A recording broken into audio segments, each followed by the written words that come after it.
Evangelho segundo o Espiritismo, capítulo 5, Bem-aventurados os aflitos.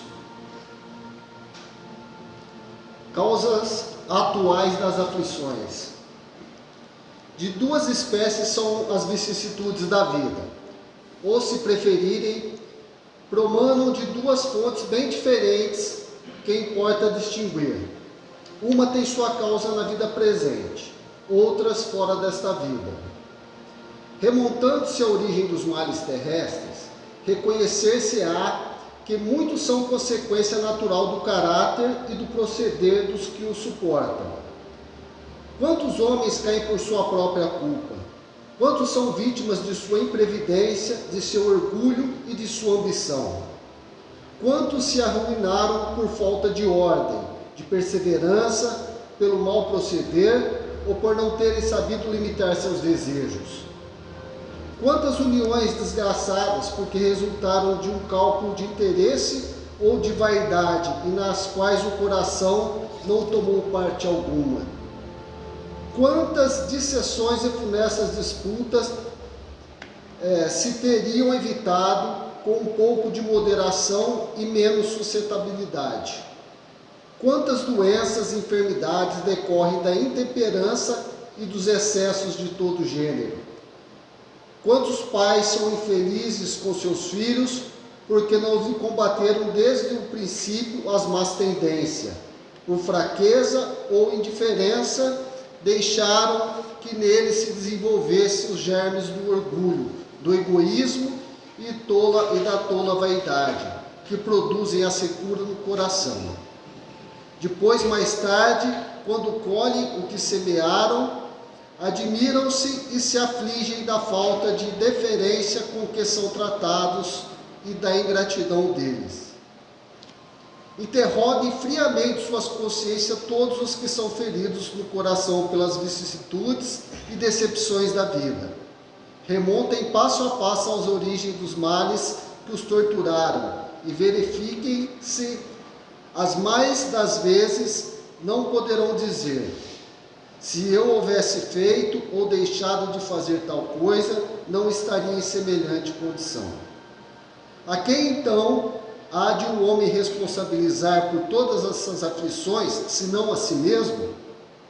O homem, pois, em grande número de casos, é o causador de seus próprios infortúnios, mas em vez de reconhecê-lo, acha mais simples, menos humilhante para sua vaidade, acusar a sorte, a providência, a má fortuna, a má estrela, ao passo que a má estrela é apenas a sua incúria. Os males dessa natureza fornecem, indubitavelmente, um notável contingente ao cômputo das vicissitudes da vida. O homem as evitará quando trabalhar por se melhorar moralmente, tanto quanto intelectualmente.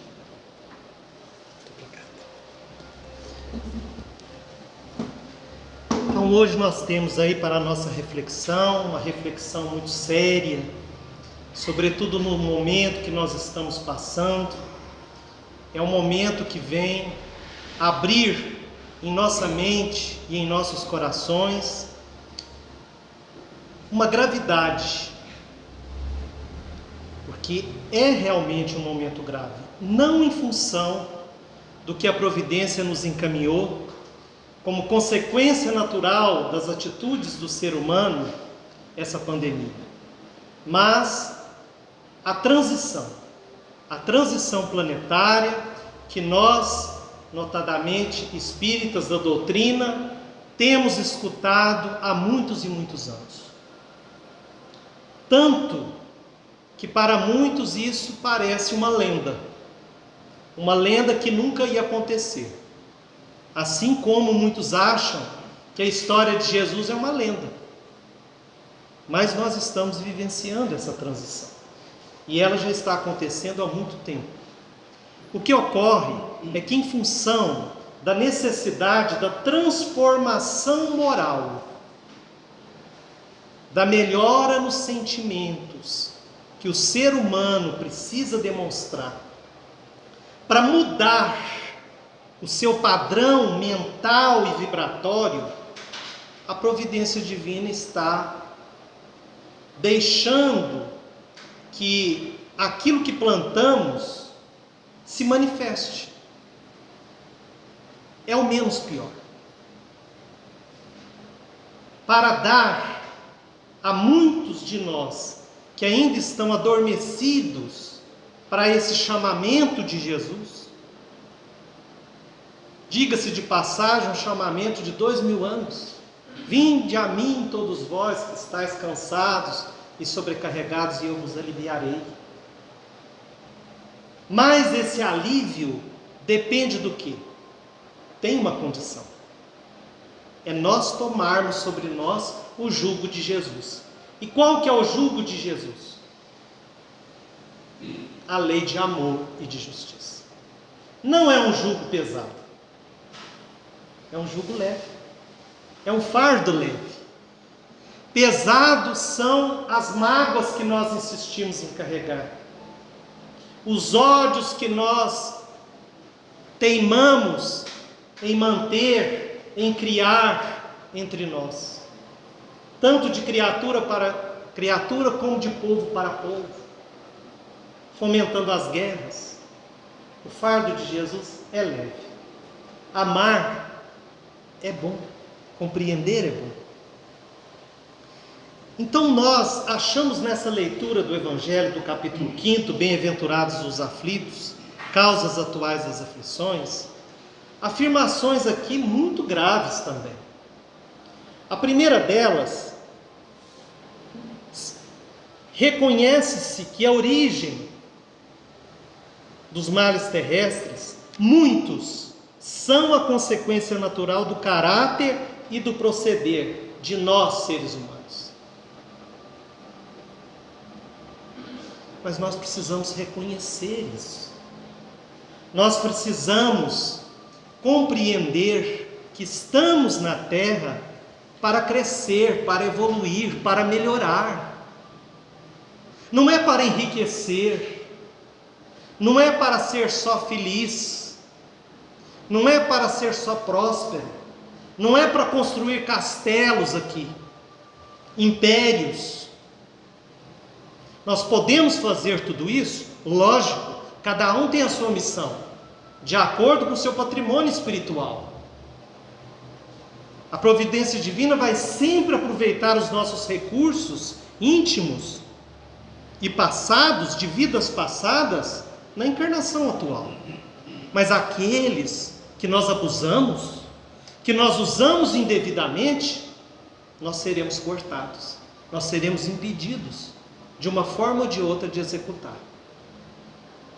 Até que nós aprendamos com humildade a servir primeiramente a Deus e não aos nossos interesses. Então, quando ele diz que a maior parte dos males que nos afligem, nós é que somos o culpado, nós precisamos ter humildade para poder aceitar essa colocação. E depois da humildade, nós precisamos ter coragem para analisar o que é que nós estamos fazendo de errado. Muita coragem, muita determinação para olhar para dentro, que a maioria de nós não vai ver coisa boa. E às vezes o trabalho que precisa ser realizado é tão grande que nós vamos desanimar. Não podemos. Aí o terceiro passo é fé, confiança em Deus, na bondade de Deus, porque Ele não nos desampara, Ele vai enviar auxílio, desde que nós nos coloquemos dispostos a esse trabalho. A iniciativa tem que partir de cada um de nós. Então ele fala sobre o caráter. O que é o caráter? É a nossa personalidade. Nós precisamos aprimorar essa personalidade. Nós não vamos ser igual a um Chico Xavier, a uma Madre Teresa de Calcutá, a um Gandhi, lógico. Nós temos as nossas peculiaridades, cada um de nós. Mas naquilo que nós já conseguimos alcançar, naquilo que nós já conseguimos melhorar, nós precisamos de continuar dando os outros passos. Esse evangelho segundo o Espiritismo, ele vem falar aqui dentro dele mais de virtudes do que de imperfeições. É lógico que Kardec e os espíritos luminares da doutrina não poderiam colocar aqui apenas as virtudes, porque nós precisamos trabalhar as nossas imperfeições. Mas cada um de nós precisa de focar mais no bem. É no bem. O mal nós precisamos respeitar, analisar para não praticar e perseverar no bem, em pensamentos, palavras e atos. Nesse sentido, ele fala no final, na última frase, vamos pular para a última frase para nós passarmos aqui para o livro Sinal Verde.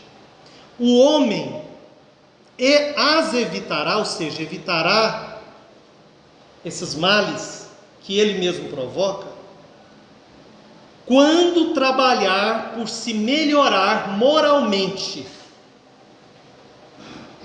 tanto quanto nós trabalhamos por nos melhorar intelectualmente. Então, não é novidade para ninguém que o planeta Terra como um todo, alguns povos mais, outros menos, evoluíram assustadoramente, intelectualmente falando, tecnologicamente falando. Tanto é, para aqueles que não sabem, está na literatura espírita, que Jesus conseguiu a prorrogação do 2000 não passarás, isso está na Bíblia, era uma previsão bíblica. Era para começar a transição de provas e expiação em 2000. Mas quando o homem pisou na lua, pela segunda vez, Jesus e os espíritos crísticos se reuniram nas imediações da terra pela segunda vez. Pela terceira. A primeira foi na criação, a segunda foi na vinda de Jesus para a terra e essa foi a terceira. E Jesus advogou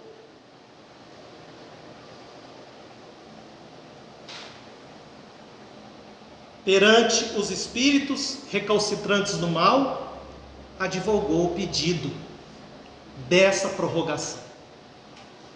E conseguiu.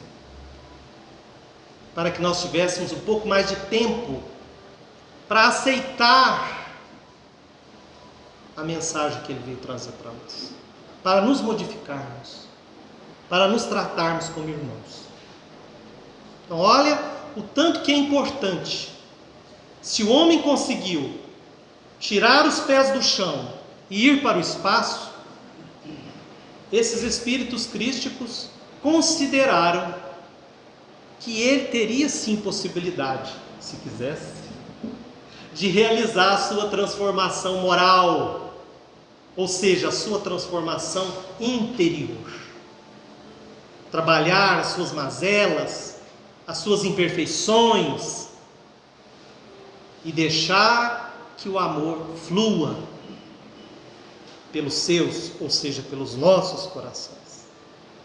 Nesse sentido, nosso irmão André Luiz, no livro Sinal Verde, que estamos aí estudando de forma alternada com o livro de Emmanuel, cada terça-feira um livro, nós vemos aqui notas breves.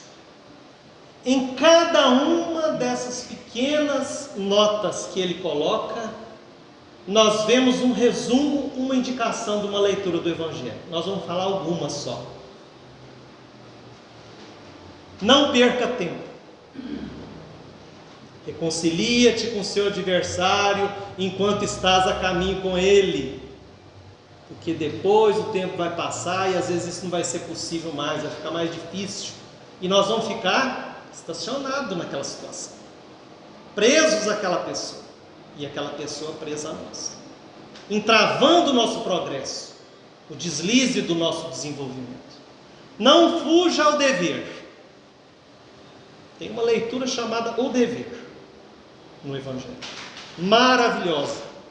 Todos nós deveríamos ler pelo menos uma vez por mês, para cogitar no nosso íntimo se nós estamos atendendo a ela, como está lá, não como nós pensamos.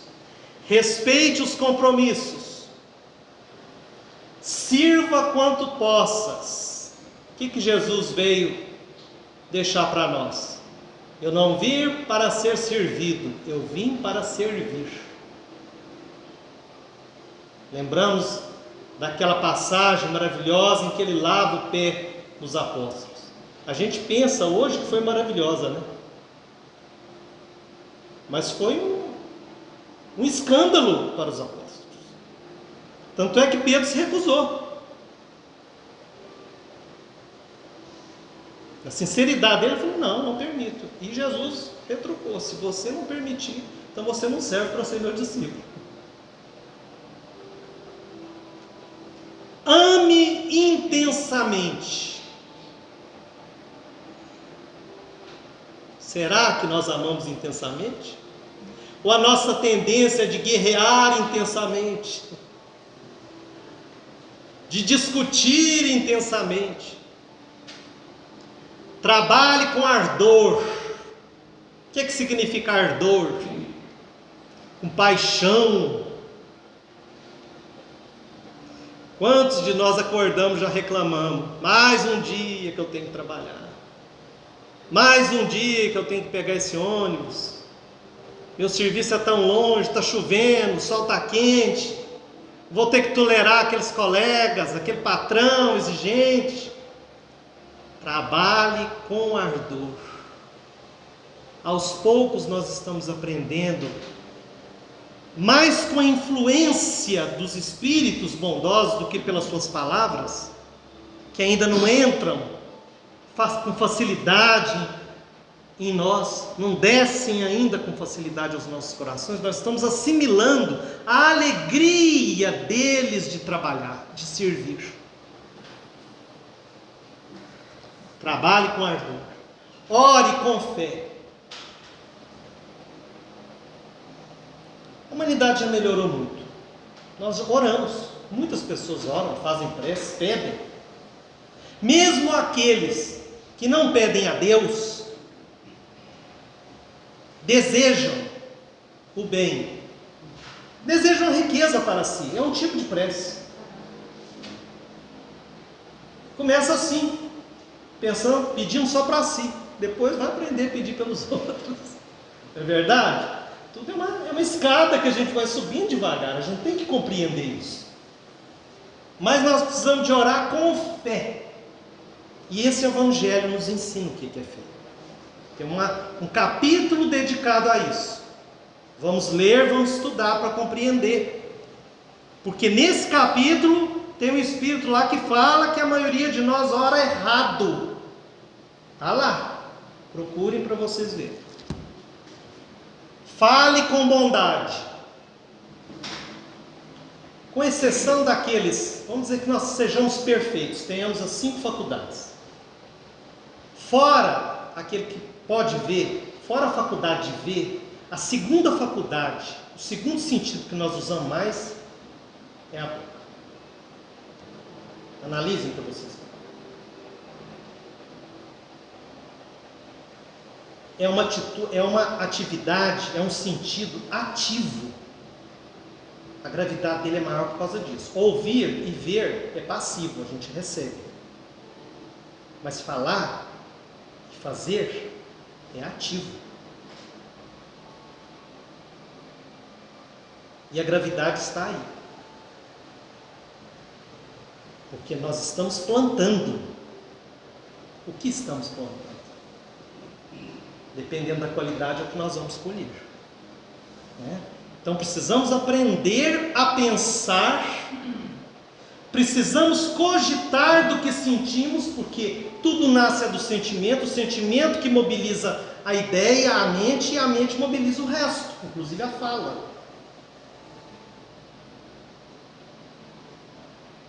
A pessoa pode não entender nada, pode não saber nada, pode não não acreditar em nada disso que nós estamos estudando na doutrina e nos segmentos espiritualistas. Estando vivo e corporificado, ele está sentindo, ele está pensando, ele está falando, ele está realizando. E ele está plantando. E ele vai colher. Então, cada palavra, André Luiz fala na sua série de livros, cada palavra sai carregada de um patrimônio magnético, fluídico, que vai atingir as pessoas e o meio em que nós estamos. Fale, mas fale com bondade. Agora a gente compra bondade no mercadinho da esquina? Bondade nós precisamos construir ela. É uma construção. Não critique. Observe construindo. Vamos observar. Deus nos deu dois olhos, 2 ouvidos, para observar, para aprender. Mas o que nós estamos realizando da nossa parte? Estude sempre. Não vamos aposentar, meus irmãos. Não vamos aposentar. Vamos estudar sempre. Não se queixe. Plante alegria, semeie paz. Ajude sem exigências. Porque com essa exigência aqui, nós estamos querendo algo em troca. A ajuda, que poderia se transformar numa caridade legítima, vai perder seu valor, nesse sentido. Compreenda e beneficie. Não tem como a gente beneficiar, seja quem seja, se a gente não compreender primeiro. Compreender é aceitar, entender os motivos. Perdoe quaisquer ofensas, qualquer ofensa. Atenda à pontualidade. Conserve a consciência tranquila. A consciência tranquila é apanágio, ou seja, é patrimônio de quem cumpre com seu dever, de acordo com as suas possibilidades, com o seu conhecimento. Auxilie generosamente, esqueça o mal. Que a infinita bondade de Jesus nos dê coragem, perseverança, boa vontade, para nós abraçarmos cada dia mais forte esse Evangelho e tudo que ele nos traz. Nós vamos estar dessa forma, com esse esforço, nós vamos estar criando um espaço favorável para que os espíritos benfeitores, amigos espirituais, familiares dessa encarnação e de outras, consigam acesso à nossa casa mental, ao nosso mundo emocional, para fazer de nós um instrumento do bem. Agindo de forma diferente, nós vamos nos tornar ou ficar impermeáveis ao bem. Então nós agradecemos a todos, inclusive aqueles que estão e vão nos ouvir através da internet. Vamos agora passar a última parte do nosso trabalho, que não vai ser gravada, mas vamos estar orando por todos, pedindo por todos os nossos irmãos de humanidade.